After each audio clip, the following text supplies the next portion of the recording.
If you're in Seattle, and you need to buy or sell a home, we'll be right there for you.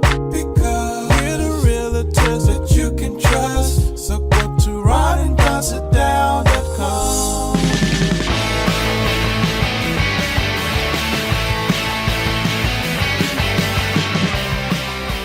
You're listening to The Ron and Don Show on the Ron and Don Radio Network. Hey, you guys, what's going on? And welcome to another edition of the Ron and Don Show. And we are back live in the Ron and Don Real Estate Studio. What is up, Ron and Don Nation? Hey, coming up on the Ron and Don Show, what's going on with Cal Raleigh? He won't shake a teammate's hands? This is pretty damn ridiculous. And also, Ron and I talked about 6 Seahawks that may be gone last week, and it looks like 4 of them are. And Ron has some apologizing to do, because I think I was right on all my picks, and I think that he was wrong, right? Do you remember? Kenneth Walker. Remember. Kenneth Walker I said Kenneth Walker was Kenneth gone. Walker the third. You said we were keeping Kenneth. I did not say that. That's I what thought you said. Kenneth Walker Anyway. was on. Matt, roll the tape. Also, weight drug. We have to talk about all these weight loss drugs. Now here come the lawsuits, and also got to talk about this. It's very important. Divorced people sharing some pretty wild things that happened during their divorce. Ron's going to have a lot to say about that. Before we get to that, though, let's get to this. Ron and Don's Top 5 at 5. 5, 3, 2. All right, here we go. Happy War, week 2. And I'm still not sure why we're in a war, why we're at war. I've checked in with the Department of War many times, and I have to say, Colin Jost on Saturday Night Live, who does Pete Hegseth, actually does Pete Hegseth better than Pete Hegseth. It's hard for me when I tune into Saturday Night Live and they're doing the president, because nothing they can do can outdo what the president's doing right now. That is correct, yeah. So it's not even funny. But Colin Jost coming away from the news desk, and it's the only character he's ever done on there, I think, in the decade that he's been there. He does a great Pete Hegseth. Does Hegseth make you want to just go fight for America? Well, when I see that red, white, and blue lapel pin? Well, he also carries that handkerchief. That's red, white, and blue. And my understanding is he has a pair of T-Vac underwear on that's red, white, and blue also. So now that... Oh, sorry. I haven't heard about that. Oh, Matt didn't want to hear about that. Nonetheless, why are we at war? And then also, I don't know how it's going, because I check in and everyone tells me that the war is everything from fabulous and it's going well and we're ahead of schedule. How do you know if you're ahead of schedule, though, when you don't know what the schedule is? And at the same time, you know what? While the rest of us are playing checkers, I think the president may be playing Parcheesi. I don't know what he's playing. Like I'm tempted to be flippant and like make a joke on this, but the real reason I think that we are at war is because this president's health is failing. I think he has lots of different medical issues, as you see the rashes and the bruising and the cankles and all the fact that he eats McDonald's every single day, 3 times a day, does no exercise. I think that what you have is a man coming to terms with, my health is failing. I want to have some kind of legacy, and so I'm going to go out, and the biggest way I could make a legacy is to do a bunch of things that no other president could do. He does bring up Winston Churchill quite a bit. You're no Winston Churchill. And the fact that he's like basically slammed Norway for not giving him the Nobel Prize, like to go after the Nobel, like he wants a legacy. He wants to put his name on every single building that he wants put it people on, to be remembered. even if he's spitting on John F. Kennedy. They're probably going to tear that. You watch it. They're going to tear that building. Oh my God! Down. So he's going to tear it down. So I think that the real reason we are in the war is that guys like Netanyahu, guys like Putin, they know how to play him. And the way you play him is you butter up his ego, you give him some sort of gift, and you know that Netanyahu is like, I can't believe they didn't give you the Nobel Peace Prize. I tell you what, if you band up with me and we take care of Iran, the Nobel Peace Prize is a lock. And you're buttering up his ego, and so he goes into this going, I can do something that no other president has done. He is right when he says no other president for the past 40 years has done, 50 years, has done anything with Iran. He's correct in that. But what we're learning now is that there were a lot of reasons why those other presidents didn't do anything. A lot of other presidents read the briefings. They talked to the experts. They weighed the option, and they're like, oh, you know what? Maybe when, a quarter of the world's oil and 35% of the world's natural gas and everything we need to make copper and to make computer chips and to make fertilizer, maybe there's so many sectors of the world economy that flow through the Strait of Hormuz and the instability that's going to be in the region. Maybe it's better to not go to war right now. Those are all great points, Ron. And I think the hard thing is, if you're a Democrat, they're going to ask for more money now. When you look at history, even if you're the party not in power, if men and women are over there somewhere, and in this case they're over in what some call the big sandbox, if they're over there, you don't want to leave them stranded. So typically you'll say, more beans and bullets. You don't want to be anti-military. Yeah, you don't, especially with an election cycle coming up. So you kind of keep voting for it, and then at the same time, we don't know what the truth is anymore. And if the truth is that 9 months ago that we obliterated the word that was used, their nuclear capabilities, then the question becomes, 9 months later, why are we back over there doing How are they a threat? Doing this again? And if you are going to send special forces in to get the materials, I think you would have done that already without saying that. And then to say that we want unconditional surrender, and then even if you don't say you're surrendering, we'll let you know when you are surrendering. And we'll let you know who your new leader is. Yeah. So that's never really worked well, especially when you've attacked someone's homeland, especially when you've blown up a school of 140 little girls. And that's not America. That is when you do something like that is that catastrophic, and you've killed all those children. And granted, they're thinking, well, we only kill a little over 1,000 people anymore because we're being very focused on who we're killing and where we're killing and how we're doing it. For him to turn to Pete Hegseth on the plane and say, "Hey, Pete, it's under investigation," right? So now they're hiding behind the investigation. That's not that is not America. That is not the USA hat that he has on his head. Well, that is not what the good guys do. How do you feel about Congress, at least half of Congress, just giving up their power? Like saying Congress has always been the one to declare war and to authorize military stuff. The president can say we would want to invade, but it's Congress that has that power. How do you feel when you just watch them go, take our power away? Here's what they're doing, and you haven't heard anyone else say this. So this is exclusive on the Ron and Don show, right?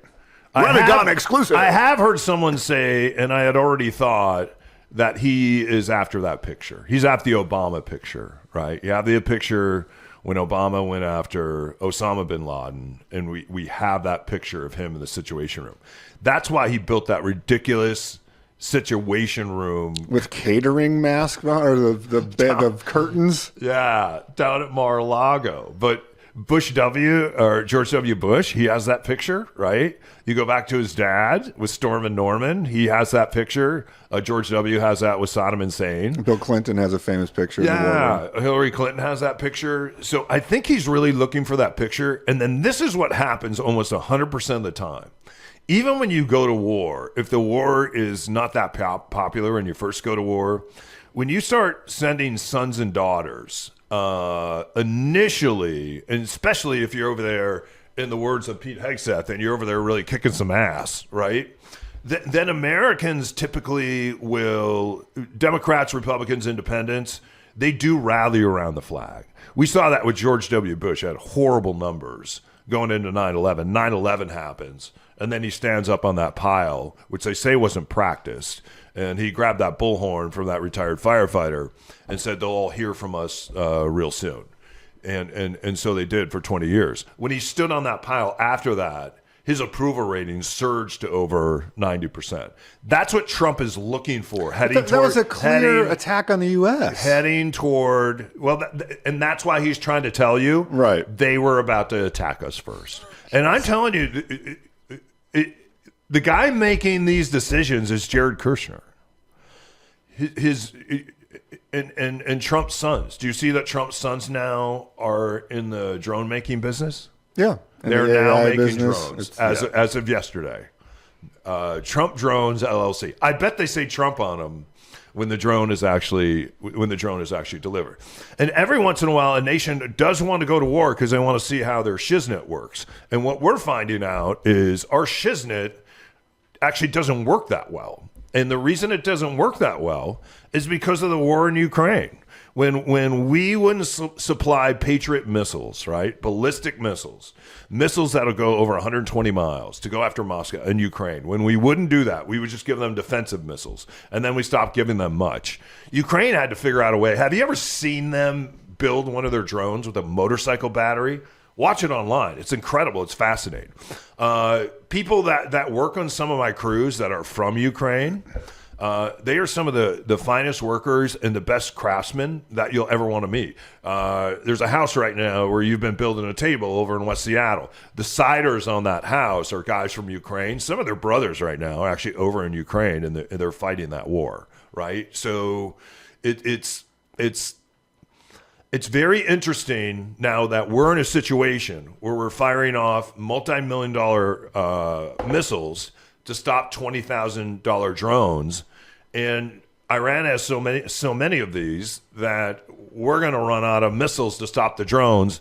So now we called Lisinski from Ukraine and we said, hey, could you kind of help us figure these bombs out? The same way that we had to call the folks in Ireland when we were trying to figure out how an IED works, because IEDs were initially built by the People's Republic of Ireland in Ireland. They would build those IEDs, and then the next thing you know, they're popping up with garage door openers in Iraq. And think about this: if we do boots on the ground, what you saw in Iraq is not what's going to happen in Iran. And the difference in Iran is they have 1 million men there that have guns. It's a country of 92 million people. 1 million people that have guns. And you've attacked their homeland.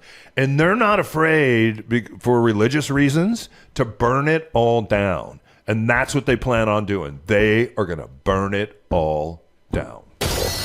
Ron and Don's Top 5 at 5. Number 2. Did you want to add something to that? I feel like I cut you off. There was one thing I just looked up before we came over. It was like, what if we took our wars in the sandbox, Iraq, Afghanistan, and Iran, and just took all that money and gave it to American people? You want to take a guess of what every man, woman, and child would receive from the government? Have you figured this out? Yes.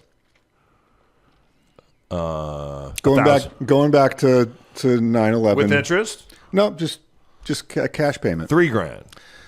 $30,000 per head. Wow. I knew it started with a 3. A $30,000 check. Just $27,000 off. Instead of endless wars in the Middle East. Incredible. Anyways, story number 2.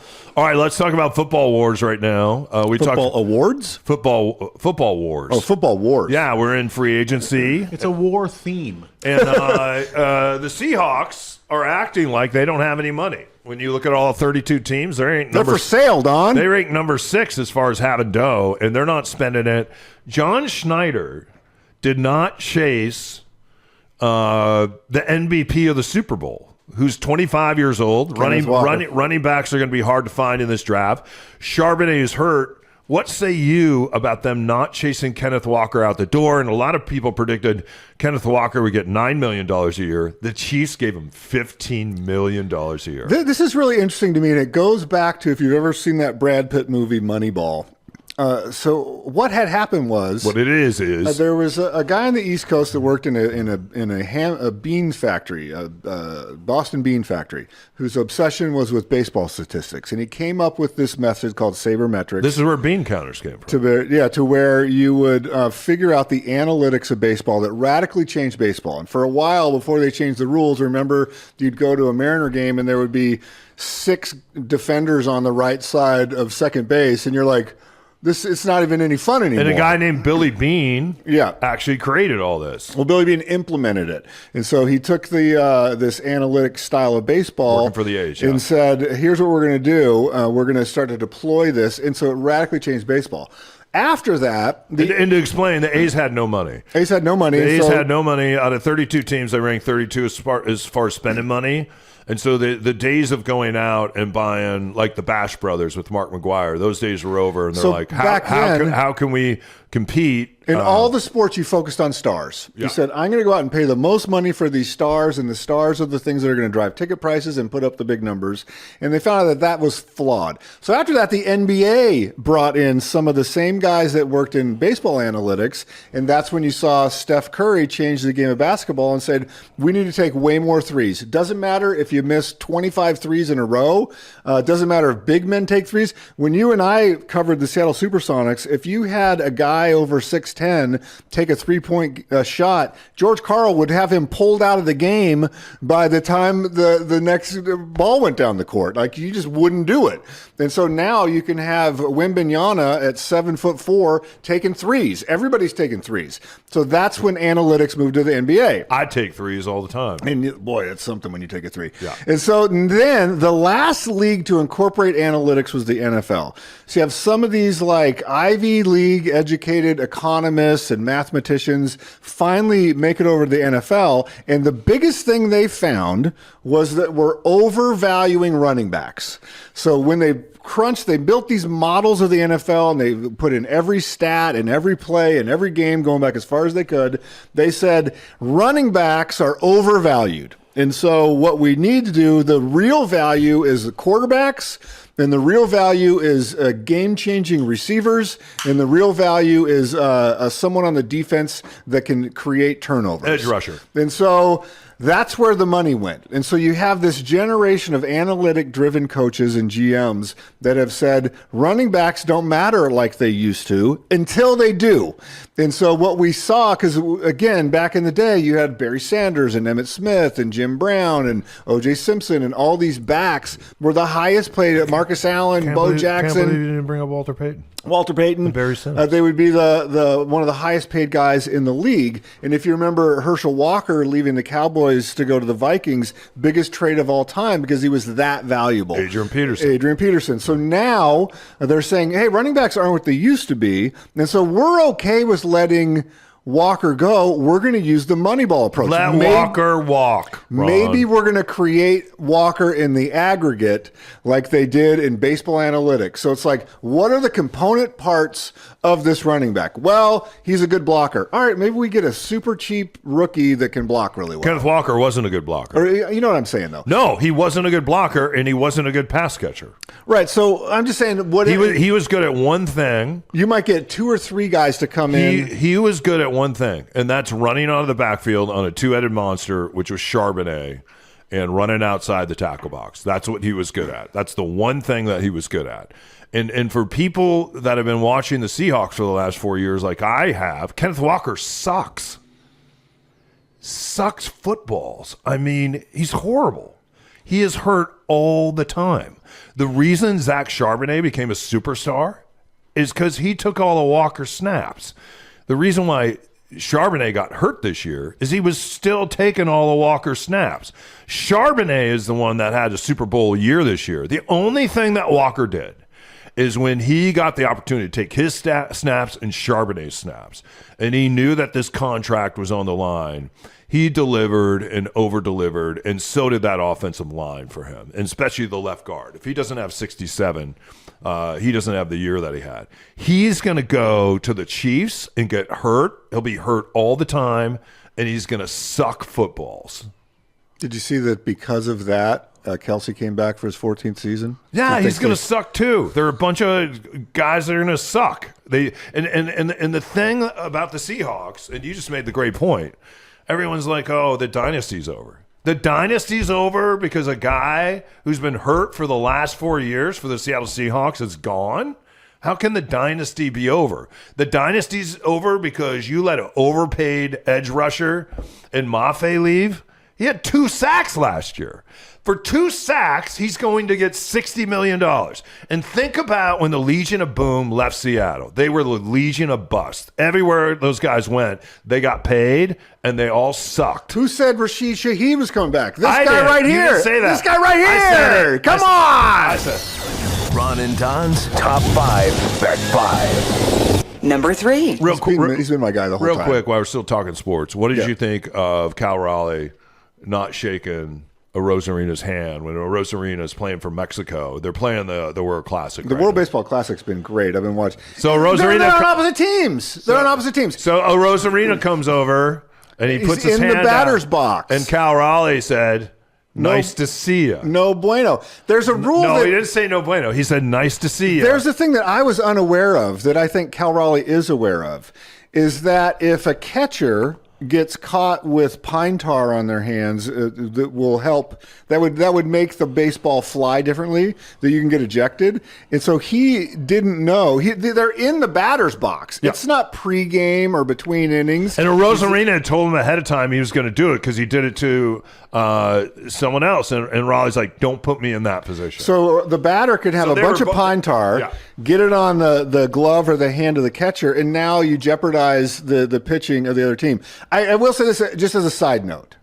I don't think they were being serious, and Rosarina went Yeah, off they're on fine. him They're in the fine. post game, In and I Spanish. think they were both just having fun. So let me just say this real quickly. Why can we not make a good uniform?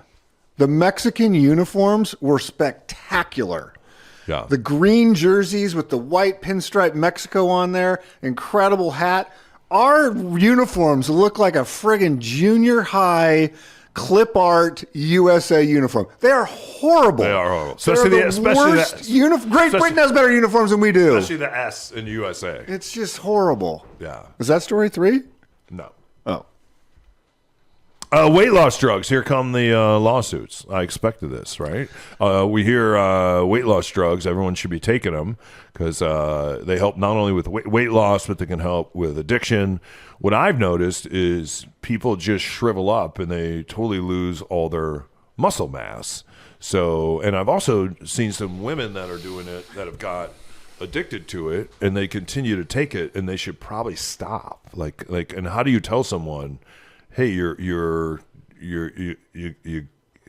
got to stop? If there's anyone that could tell him, it would be you. You know, so I listened to this really long interview with the CEO of Eli Lilly, and I didn't know, and this I found fascinating, the GLP-1 category of drugs, do you know where it came from? There was a... Matt off the mic. It's a diabetes drug, that is correct. But do you know the genesis of the actual drug? There was this scientist working for the NIH back in the day, and the NIH, which this president has cut all the funding to, they would take some wild and crazy scientists and just say, hey, we're going to approve your grant. It seems weird and like non-applicable to anything, but you're a really interesting scientist, so go do it. There was this scientist that had noticed that there are certain species of animals on the planet that can just shut off their appetite and go for weeks or months without eating anything. Like a bear. Like a bear. And so he got a saliva sample from a Gila monster. Wow. And started to study. It's like, why can these guys go without eating for long stretches of time? Took a saliva sample from a Gila monster. That saliva sample is where they he discovered and isolated the GLP-1 portion of the DNA, and because of the spit of a Gila monster, invented this new class of drugs. Wow. Which is really incredible. The thing that bothers me on we this, should stop funding that kind of research. the thing that we already have. The thing that's incredible to me on this is that this is a new class of drugs that has many, many upsides. These companies, though, have been very clear about the possible side effects. And it always bothers me when the outlier, and this was the same thing with the vaccines, the wars that we had during COVID. There is no drug that is 100% effective. There is no surgery, no medication. None of that is ever a one size fits every single person that's ever existed. And so if you've ever watched an NFL game, they go on and on and on about possible side effects for every single drug. So there will be side effects. And so these people that are the ones that are the outliers. So the GLP-1 can help 75 people out of 100. The other 25 just go, well, this is not for me. I'm one of the ones where it didn't work on. And so the fact that the main protagonist in this story had a horrible outcome, she shouldn't be suing the GLP-1 drug manufacturer. She should be suing her doctor. Her doctor was the one that overrode the negative side effects and encouraged her to stay on the drug. And so if there's anyone, in my mind, she's suing the wrong people, but her lawyer probably told her, well, the drug manufacturers have more money than your doctor, so that's who we're going to sue. Ron and Don's Top 5 at 5. Number 4. All right, story number 4, Starbucks to open it looks like a headquarters in Nashville. And then also moments ago, Howard Schultz announcing after 44 years in Washington State that he and Sherry are moving to Florida. And this seems to coincide with the fact... He's going to space with Jeff Bezos? Yeah, this seems to coincide with the fact that it was just announced that there's now going to be a 9.9% tax on people that make $1 million or more in the great state of Washington. So the income tax that we never had looks like it's arriving. And it's taken people like Jeff Bezos and Howard Schultz, and I'm you know what? I'm sure they'll have a home around here somewhere. But their primary now, his primary will be down in Florida. Do you think this is going to backfire? And are we going to see? Are we going to see Howard Schultz leaving or the tax thing? The more of the Howard Schultz is leaving, because you have a lot of people here that make $1 million or more and say, hey, I'm going to go live in Florida. I'm going to live in Texas, where there continues to be no state income tax, and it's a lot friendlier to people that are retired. No, I don't think it'll backfire for this reason. Like the person that you brought up is a billionaire. There's an incredible difference between $1 million and $1 billion, and so 1,000 times as much. It's like 1,000 times as much. So like the billionaire class has homes everywhere. In fact, you could buy your own island if you wanted to, or a ranch outside of Albuquerque, New Mexico, if you're a billionaire. And so the billionaires have very complicated ways to avoid paying taxes anyways. And the most famous is, I'm going to get paid $1 to run Apple, and then take out a loan against my equity position and pay no tax. And I'm Elon Musk. I'll get $1 to run Tesla. But then my compensation package is actually $1 trillion over the next 5 years. Well, Howard Schultz writes this love letter, and I just read it. After everything the Pacific Northwest has done for him, wouldn't you want to stick around, and wouldn't he want to contribute to that fund? Especially if it really was going to help. His failed presidential run was all about affordable housing, equity and stuff. So like, these guys are all in for themselves. Yeah. All right. Ron and Don's Top 5 at 5. Number 5. All right, story number 5, and Ron and Don's Top 5 at 5. There is a affordable housing bill that looks like that's going to pass as well here in Washington State. We just talked about the millionaire tax. Now we talked about the affordable housing bill. As you and I have been out and about and talking to builders that build in different parts of Seattle and the east side, and you've talked about this a little bit too, the word is middle housing. How can we add more middle housing? What do you think about the affordable housing bill? And the thing that I do have to say is I have seen more builders out buying more land, preparing to build homes and build middle housing. I mean, so we see that in the builders that we actually work with. The first part, I'm grateful that there is a universal acknowledgement that for like a generation, your son's generation, and even one above him, or maybe two above him, that the dream of home ownership for most of them is evaporated. So there is a huge need for affordability. So I'm glad that that's on the table, and it should be addressed. The two prongs of this, one of them is President Trump's big sort of pet peeve on this is to ban corporate entities from buying up housing stock. I think that's an issue. I don't think that's the issue. The issue is this regulation machine that has evolved over the last 40 years. And so the continual addition of regulatory constraints layer upon layer upon layer, never removing anything, just tightening the noose. Our buddy Scotty sent us a story where a developer here in Seattle wanted to build a unit that had 6 housing units, so it would be more affordable. They're doing this density thing, and the new regulation was they had to have buried utility lines, and so they're like, great. Like, that's fine. It looks better anyways on the street if you have to bury the utility lines.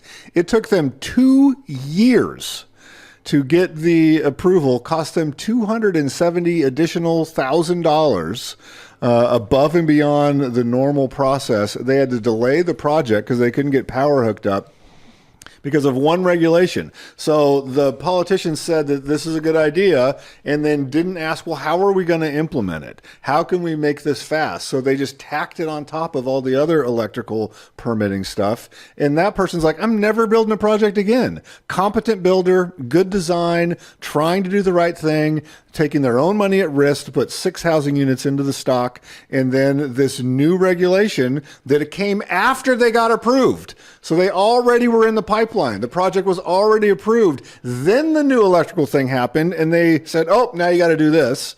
That's the problem, not just here, but nationwide for the most part, is we need to simplify the process of builders being able to build. Yeah.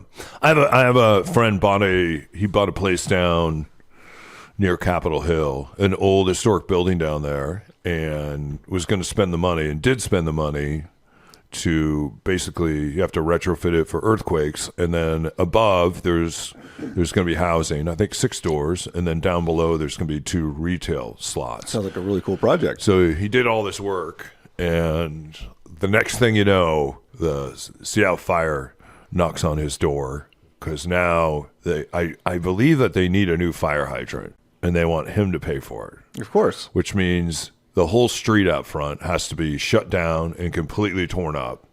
And this is where they're actually running the ghost train. So he has to pay for all this. And then he's having to add a certain type of sprinkler and add this firewall to the building that didn't exist before. So, and it took a couple of years to do it. Those homes and that retail was finally online. It cost him $300,000 to do that. Yeah. And he's like, I should have just torn the whole effing thing down. I should have just torn it down. Because he tried to do the right thing, and he tried to be a good neighbor. And then while he was doing that, he had neighbors suing him in Seattle for what he was trying to do.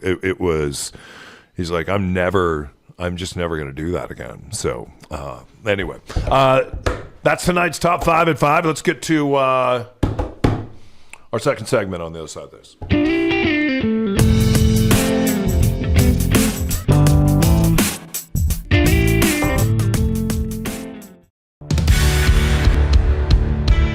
Today's show is made possible by your friends Ron and Don. When you're ready to sit down and strategize about your real estate journey, schedule your time with the guys at ronanddonsitdown.com.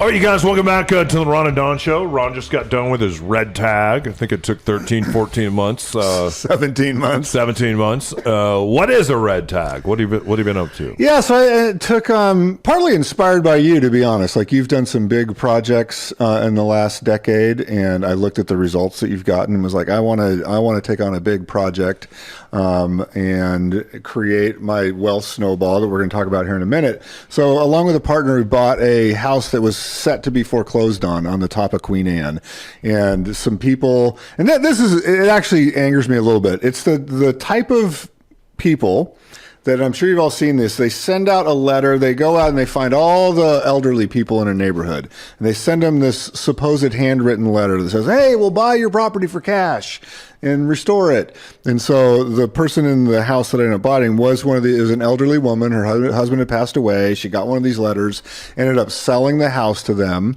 And then the group that bought the house, and they've paid undervalue. So they usually take the assessed value off the county, give that to them. It could be hundreds of thousands of dollars less than the true value of the house. So basically taking advantage of an elderly woman, which I hate when that happens. Then they started a full renovation of this house, not getting any permits and cutting every corner that you could cut. And so the neighbor saw what was going on, reported them to the city, and they got a red tag, which means you have to stop what you're doing and get fully permitted. And so they didn't have the bankroll to do that, so they kept working anyway, just disregarded the red tag. So then the second red tag came, and they said, if you do one more thing to this house without a permit, can you be arrested? Or it was some more stringent penalty. I don't remember if it was being a threat of arrest or huge fines or something. Well, it was going to be a huge fine, and they're going to put a lien against the house, and then the house wouldn't have gone to auction, and then they're not going to be able to build it. It was. I remember talking to the guy. It was 3 guys. They were the investors behind it, and then they hired this guy that's a builder that's known to do this, and he kind of works in the middle of the night. I could say his name in business. He's done this a lot. So, and it's always the neighbor that turns you in. In fact, when I saw that red tag on the door, I just went around the neighborhood and started knocking on doors, and I found her next door. And I'm like, are you the ones that red tagged the house?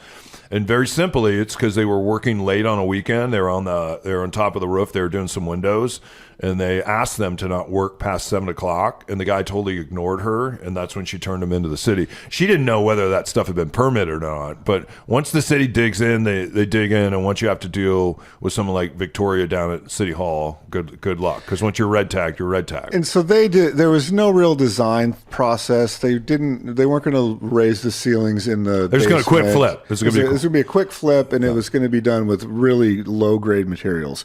So me and my business partner stepped in. We, encouraged by you, bought this project, and then it's been 17 months. We had to clear all those red tags, retroactively go back and pay those fines.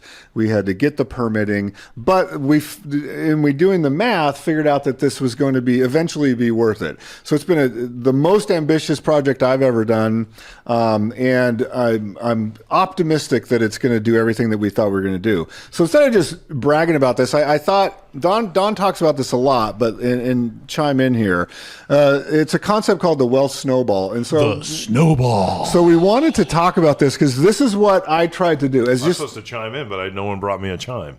And so, do you want the wand instead? No, it's fine. And so, there you go. Instead of hopefully this concept will help, because for average people like myself, I think there's no greater way to build wealth and to snowball your wealth than with an investment property. Snowball. And so the first bucket that I think is super important to understand, a lot of people don't understand, is leverage and equity. So, and I'll give you a little bit of numbers.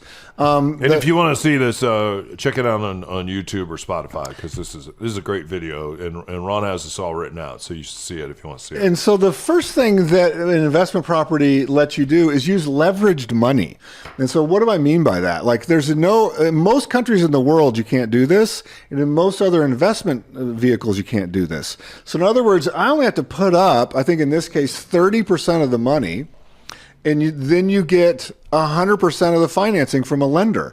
And so they get their guaranteed rate of return, but you get 3x to 5x the leverage. If I went into the stock market and I had 5x leverage money that I was investing, I could lose my ass in a day. That's never happened to you. Oh my God! You've only won in the stock market. No, but I haven't used leverage money. I have a friend that used leverage money to buy Tesla stock, and he lost $500,000 in a week. Wow! When there was a huge news event, that thing dropped. They did a margin call, and they said, "You're using leveraged money. We want all our money back." He lost $500,000 that week. And so he's never used leverage money again. But in a house, that doesn't happen because we have government rules that say, the lender is leveraging that. So you're using leverage money, but you get all of the equity. So when this house goes up in value, let's say our house has gone up in value, like it's doubled in value almost.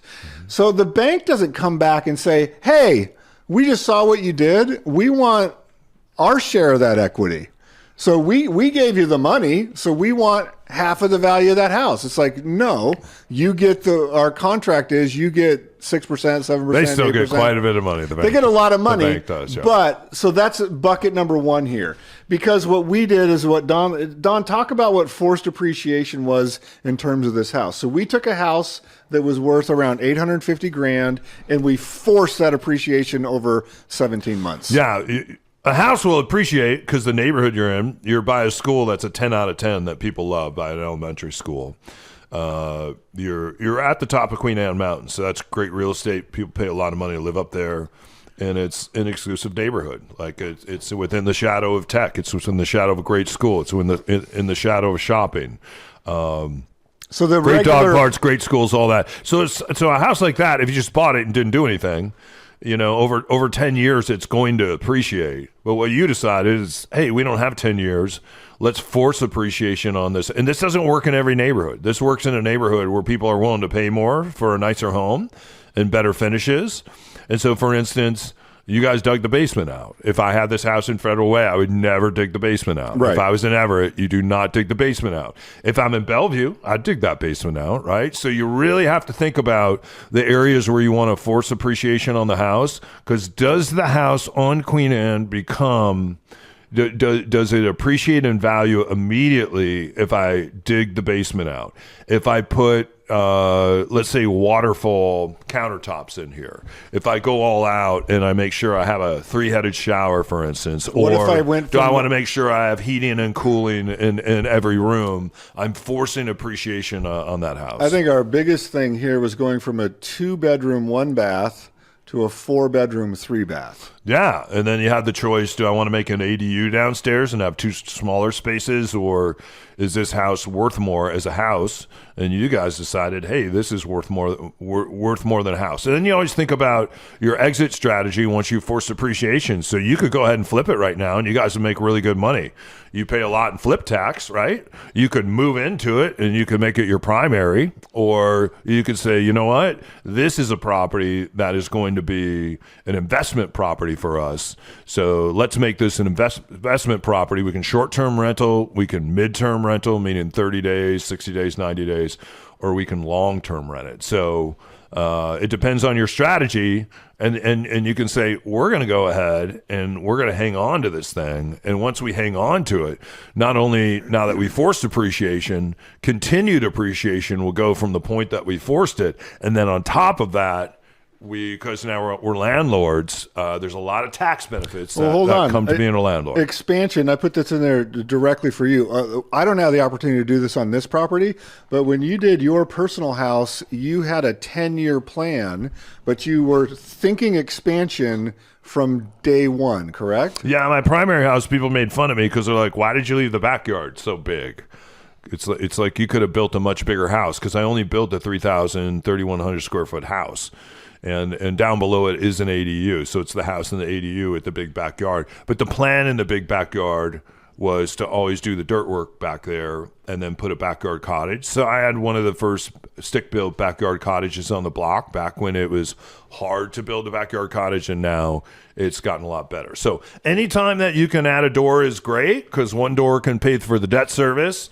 One door. We're going to get to that on our doors, but the idea of expansion. So Don thought, I'm going to expand this property from day one. So his drawings, his architects, his permits, everything had that in there from day one, and that helped him when he eventually could do that. You still could, because you don't have a garage yet. You can add a garage, and you can rent the garage out on Queen Anne. You could rent that garage out for $350, $400 a month. Someone would pay for the garage. So let's talk about tax benefits. So there's your added door. When we're talking about the snowball effect, so now I've taken down the property. Snowball. We have leveraged money that we get 100% of the equity in that, and then we've forced appreciation. Now tax benefits.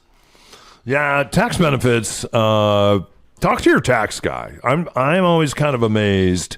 When you open up a business and you take all the risk, you get tax benefits from opening up a business and taking on all the risk. And I bet in our real estate business, we probably employ through the course of the year over 100 different people, right? And everybody, or at least they're supposed to be, they're paying tax on the money that we paid them. Same when you're providing housing for people, like the government wants you to provide housing. Some people cannot provide housing for themselves, or they can't afford it. Or, for instance, the other day at one of my properties,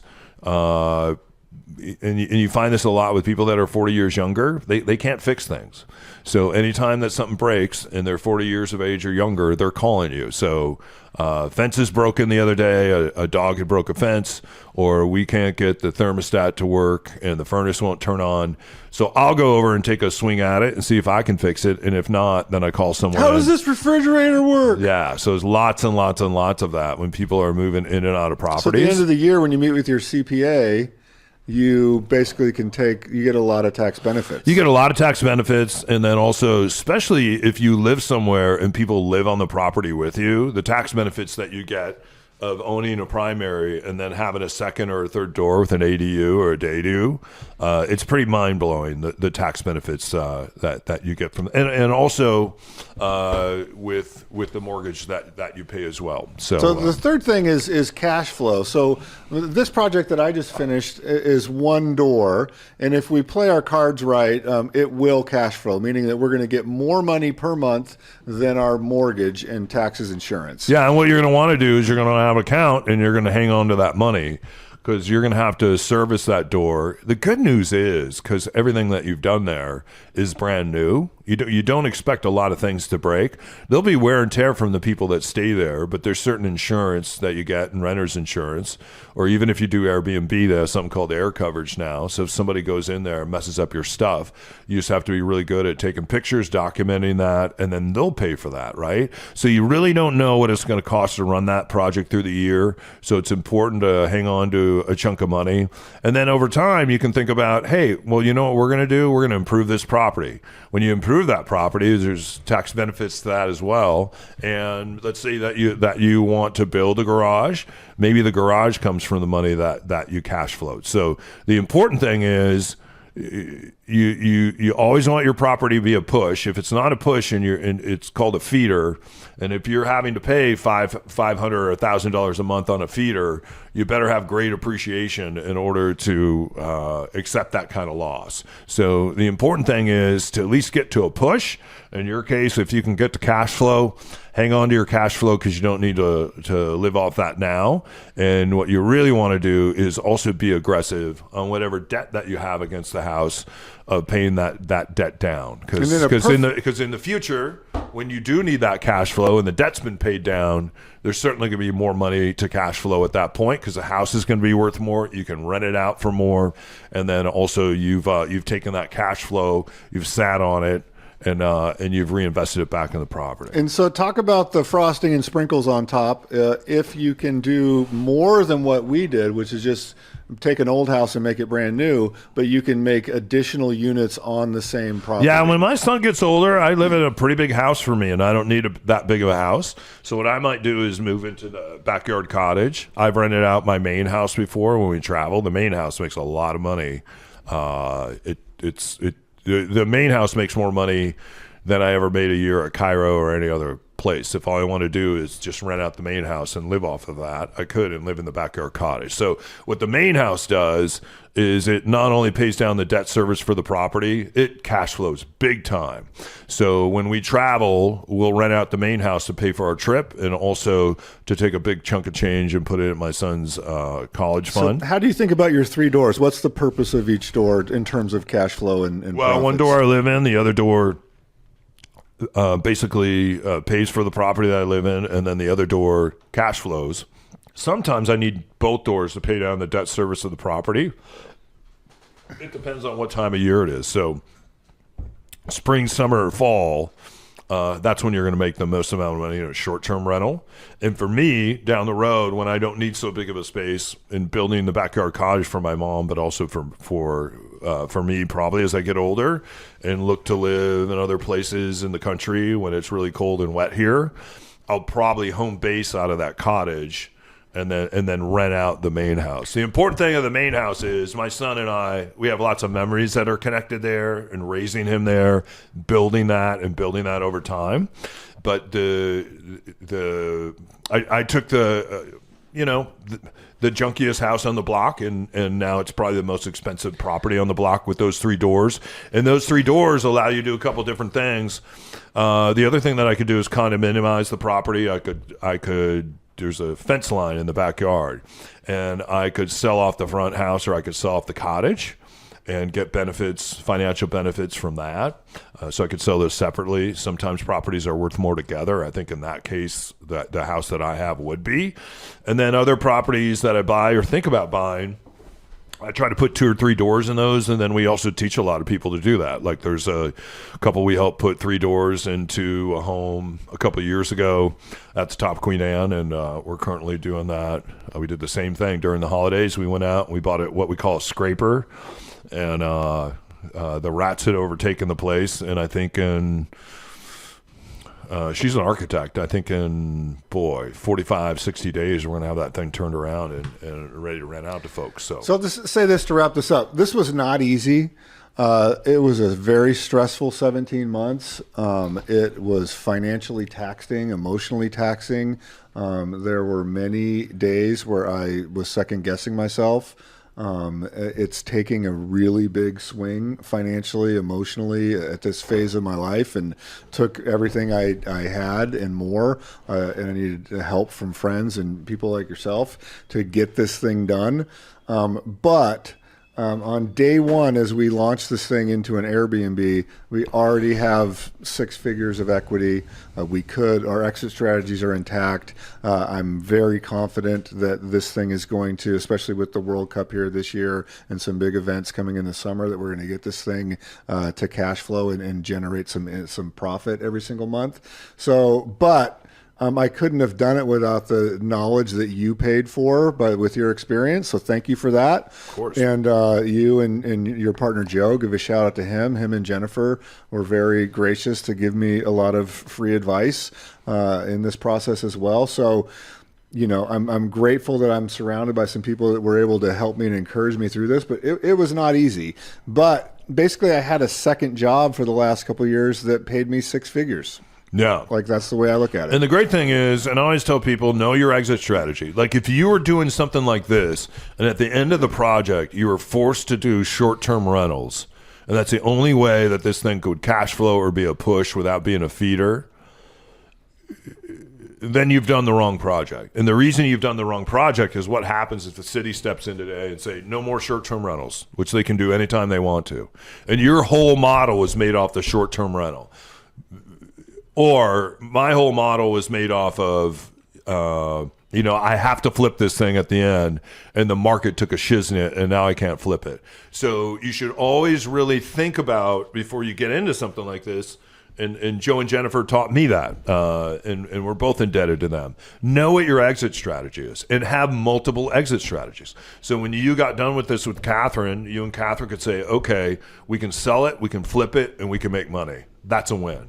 Or we can hang on to it, and in hanging on to it, let's hang on to it for the next 7 years. We'll ride the appreciation here in Seattle. We'll get the tax benefits from it. We'll split the tax benefits financially together.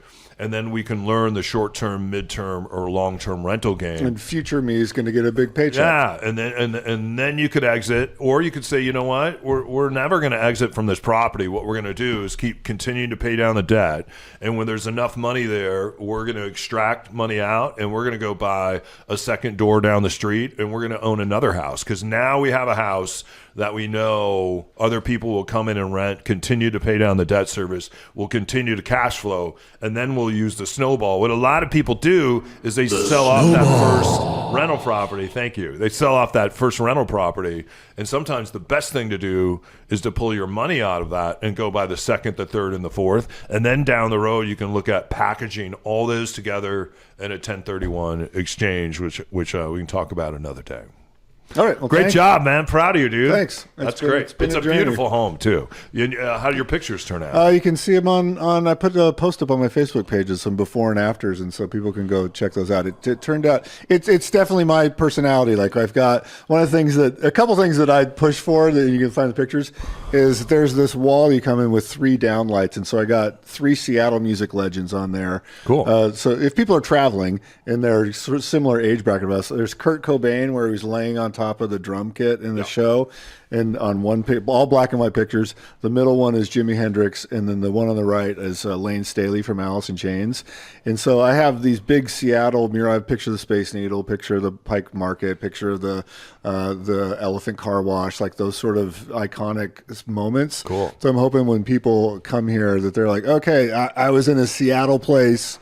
There was a little bit rock and roll, but still up on the top of Queen Anne. Oh, and they will. And the great thing about people under 40, even though they can't fix a damn thing, she'll give you a review. They'll let you know. And especially if it's great and they appreciate all the work that you've done, and they will. They'll take pictures of it, they'll put it online, and they'll drive value. And then the other thing I did is when we were doing the demolition phase, I noticed that the lumber was actual 2x4 straight grain fir The from real stuff. the Pacific Northwest from 110 years ago. And I said, you know what? I'm going to save these boards and I'm going to make the kitchen table out of it. And then by the time I had to actually do that, I was like, God, I was done. I don't have time to do this. Why did me 18 months ago think that this was a good idea? And then our friend Tom and Talia helped me out. We got it done, and I think it turned out cool. Well, everyone has to go through that. Tom and Talia were staying in my backyard cottage, and then we went and looked up for a house for them. We found one in West Seattle. We've all become friends. He has this amazing saw downstairs, and they've done all this work to the house, and they buy everything off of Marketplace. It's incredible what they've done in this house over in West Seattle. And then one day, Talia called me, and she goes, we're out of gas. I said, what do you need? She goes, I need new siding on the house, and we need new windows. How many do you need? She said 11. I said, I'll call my guy. So he's actually been. Have you seen him over there siding their house? I've been there while they're siding. So he has 11 new windows. He's been over there siding the house in the rain. It looks pretty awesome. And sometimes when you get on a project, do everything that you can do, and then bring in a and she calls me, or she'll send me pictures all the time. She's like, it's so nice to have a professional. I'm so glad this isn't Tom yelling at me because the tile I put in sideways. Right. So it's very funny. When you pull them aside, you can go. He'll tell you about her work, and she'll tell you about his work. Most of it's complimentary, but there's about 9% in there where they're a little critical, which I like to. So if you want to get in the investment game, I know to do a quick pitch. pitch. Hopefully this proves that Don is a competent investor in real estate, and I am on my way to being as competent, hopefully. So let's do a sit down. It really does change your life. All right. Let's just end it here. Okay. Yeah. Hey, you guys, if you need to get in touch with us, we do something called a Ron and Don sit down. We sit down just like we're sitting right now, and we just talk about your situation. And we went to see our friend Myron over the weekend without going into a situation. How long have you been chatting with Myron about? Years. There's a poker buddy of mine that he's that guy where it's very unassuming, and then all of a sudden you're in a really big pot late in a tournament, and you're like, wait a second. How does Myron always beat me when I end up in a heads up with him? Yeah, he told me all your tells. So if I ever play poker, I know it. Anyway, that conversation with him has been going on for years, and then he finally stepped in. A parent had passed away. He's like, hey, there's a lot of stuff here in the house because our parents hang on to all their stuff. They're part of that generation. This is kind of overwhelming. Can you guys step in? So we went out there this weekend, and we put a plan together. And that's something that we'll do in the next couple months. Sometimes we meet people now, and the house that we're selling could be, like there's a number of houses that we're selling this spring that we started talking about years ago. In fact, we have an offer review on our Covington house today. And I think that conversation probably started a year and a half ago with Jamie and Scott, maybe 2 years ago. So it's never too early to sit down. And if you're a buyer, you really want to make sure you get on the phone, you call our friend Lisa with a Y, who can help you with a mortgage. And then you want to make sure that you have all the leverage, understand your leverage when you're going into a deal, because it can still be very competitive out there. And we sell the sound, so we know all the neighborhoods, all the places, when you should pay more, when you should pay less, and when it's a good deal. So RonandDonSitDown.com. And as always, in the same way that I helped Ron and Joe and Jennifer helped me with rental properties, we help people all the time. We help our clients all the time. We don't charge anything to do that. A lot of times the heavy work starts after they've closed on the house, and it's a house that needs a lot of work. And and they're willing to do what Ron just did in order to build that well snowball. So RonandDonSitDown.com. I'm Don O'Neill on social media.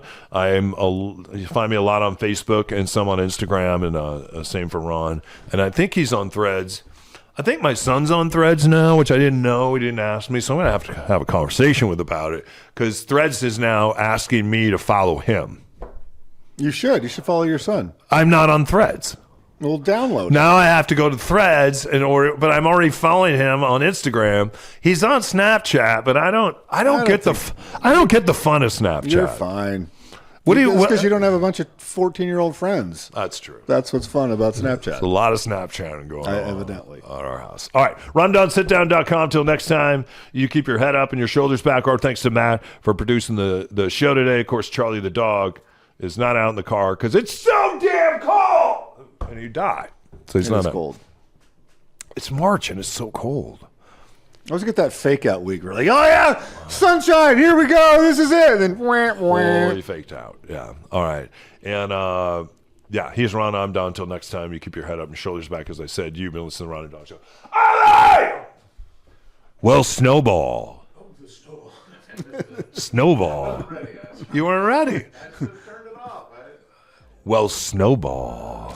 The Snowball. You've been listening to Ron and Don Show and the Well Snowball. Only on the Ron and Don Radio. Hey, it's G-Force O'Neill. Thanks for listening to my dad and his boyhood friend, Mr. Ron.